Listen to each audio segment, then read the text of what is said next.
उत्तर प्रदेश में एक एनकाउंटर पर उठे जाति के सियासी सवाल पर उत्तर प्रदेश के सुल्तानपुर में एक ज्वेलरी शॉप में डकैती के आरोपी की मुठभेड़ में मौत के बाद उत्तर प्रदेश में जाति वाली राजनीति शुरू हो चुकी है। देखिए, समाजवादी पार्टी अध्यक्ष अखिलेश यादव की तरफ से सुल्तानपुर के मंगेश यादव की पुलिस एनकाउंटर में मौत के बाद सवाल उठाया गया था।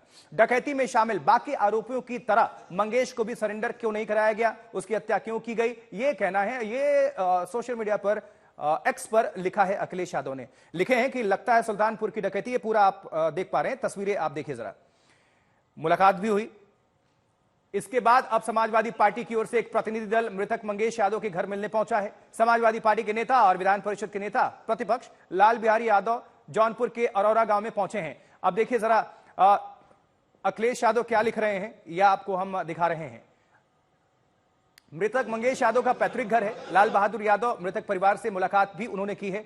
अब समाजवादी पार्टी के डेलीगेशन से मुलाकात के बाद मृतक मंगेश यादव के पिता ने कहा है कि उसका एनकाउंटर नहीं हुआ है, उसे घर से उठाकर ले जाया गया था। मंगेश के पिता ने एनकाउंटर को लेकर क्या सवाल उठाए हैं वो आपको हम सुनवाएंगे। सुल्तानपुर एनकाउंटर केस में पुलिस पर आरोप है, लेकिन इसको लेकर सियासत भी जमकर हो रही है। मंगेश को घर से उठाकर ले जाया गया, यह कहना है मृतक के पिता का। समाजवादी पार्टी ने इस मुद्दे को लपका है और इसके बहाने उत्तर प्रदेश की सरकार को घेरने की पूरी कोशिश है। अब एक जाति वाली पॉलिटिक्स, क्योंकि जिसका एनकाउंटर हुआ वो यादव, अब उसको लेकर अखिलेश यादव और समाजवादी पार्टी हमलावर है। क्या मेरी 10 साल की लड़की है सर, वो बताया हमको और सोमवार को 2 बजे ले गए हैं उठा के। अब वो आते जाते थे, औरत को बताई कि ऐसा ऐसा मैटर हुआ है, ले गए हैं पुलिस चौकी बंद किए होंगे। 2 दिन अपने स्टेडियम रखे, उसके साथ में कोई गार्जियन नहीं गया है। इन लोग मार के 4 बजे सुबह वहाँ इसको दिखाए तो मैं गुजरात से भाग के आया, हमारा लड़का आज मार दिया।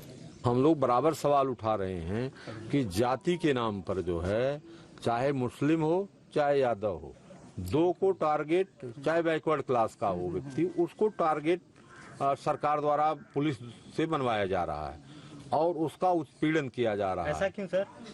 अब इनके तो वो पूछिए उनसे, हमसे क्या पूछ रहे हैं? उनसे तो पूछिए जो ऐसा काम कर रहे हैं, ऐसा क्यों कर रहे हैं। क्या इस प्रदेश में या इस देश में यादव या मुसलमान ये बाहरी है, कहीं से बाहर से आया है, ये आयातित है, दलित पिछड़ा, दलित पिछड़ा।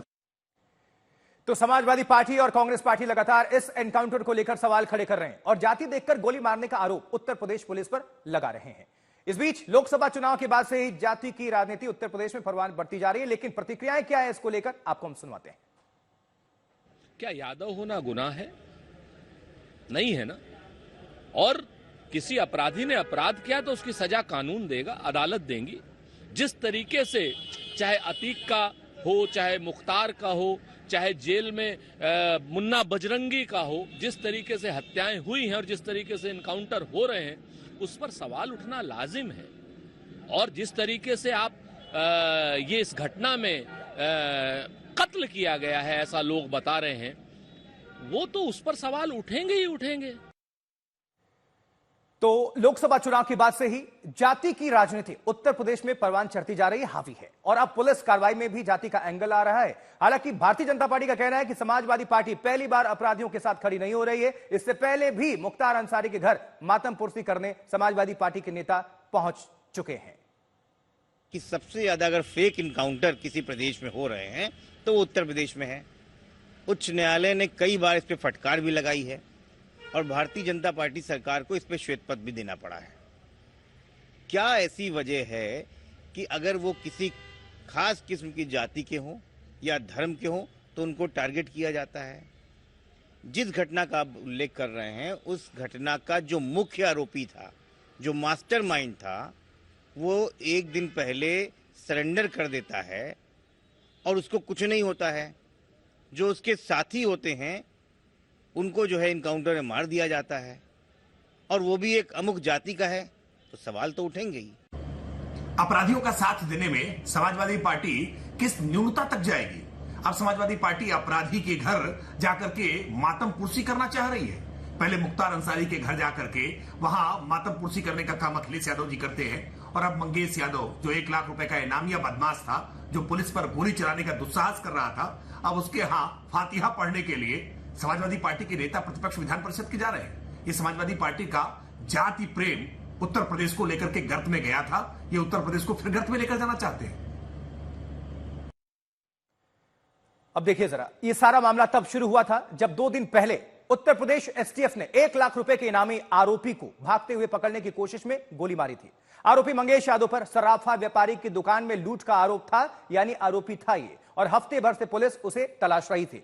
गुरुवार की रात सुराग मिलने पर जब उसे सुल्तानपुर से जौनपुर जाते हुए दबोचने की कोशिश की गई, पकड़ने की, तो पुलिस के मुताबिक दोनों तरफ से हुई फायरिंग में उसे मार गिराया गया, एनकाउंटर हुआ।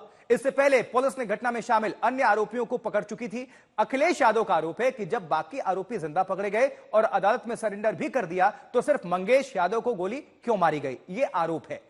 दरअसल बीते 28 अगस्त को नगर कोतवाली की ठठेरी बाजार में भारत जी सोनी की ओम ऑर्नामेंट की दुकान में दिन दहाड़े 5 बदमाशों ने बड़ी डकैती डालकर करीब 1 करोड़ 40 लाख की ज्वेलरी और नकदी लूट ली थी, और मौके से असला लहराते हुए वो चलते बने थे। इसका सीसीटीवी फुटेज भी आया है, ये जो आप देख पा रहे हैं हमारे बगल में। पुलिस इस मामले में इन बदमाशों की सरगर्मी से तलाश कर रही थी। उसके बाद पुलिस ने सुराग मिलने पर 3 बदमाशों को घेरने की कोशिश की और नगर कोतवाली के गोड़वा चौकी के पास एनकाउंटर में अमेठी जिले के रहने वाले 3 बदमाशों सचिन सिंह, पुष्पेंद्र सिंह और त्रिभुवन उर्फ लाला हरिजन को घटना में संलिप्त होने पर गिरफ्तार कर लिया था। लेकिन मंगेश यादव पकड़ा नहीं जा सका था, वो भाग गया था, और उसे जब पकड़ने की बारी आई तो पुलिस ने एनकाउंटर हुआ, आमना सामना हुआ, उसकी जान इसमें चली गई। उसी मौत पर अब जाति की राजनीति उत्तर प्रदेश में चल रही है। तो उत्तर प्रदेश में विपक्षी दल भरे एक जाति विशेष के खिलाफ पुलिस के एक्शन पर सवाल खड़े कर रहे हैं, लेकिन उत्तर प्रदेश पुलिस ने कानून व्यवस्था, लॉ एंड ऑर्डर और सुरक्षा के लिहाज से ऐसे तमाम लुटेरों, बदमाशों, रेप के आरोपियों को फौरन पकड़ने के लिए इनामों की भी घोषणा करती रही है। यूपी पुलिस ने बताया है कि मंगेश यादव 1 लाख रुपए का इनामी आरोपी था।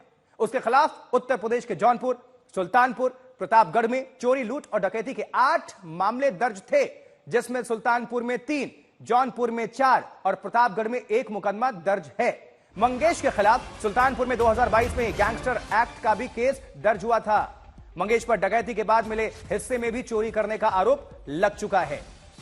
तो पुलिस ने बताया है कि सुल्तानपुर ज्वेलरी शोरूम डकैती केस में अभी और भी आरोपियों की तलाश बाकी है, और इस मामले में अभी 9 और आरोपी हैं जिन पर 1-1 लाख रुपए का इनाम घोषित है, क्योंकि डकैती गैंग में शामिल फुरकान, अरबाज, विनय शुक्ला, अंकित यादव, अजय यादव, अरविंद यादव, विवेक सिंह, अनुज प्रताप सिंह, दुर्गेश प्रताप सिंह, ये वो तमाम आरोपियों के नाम हैं जिनके ऊपर आईजी रेंज ने 1-1 लाख रुपए का इनाम घोषित किया गया है, यानी कि ये वांटेड हैं।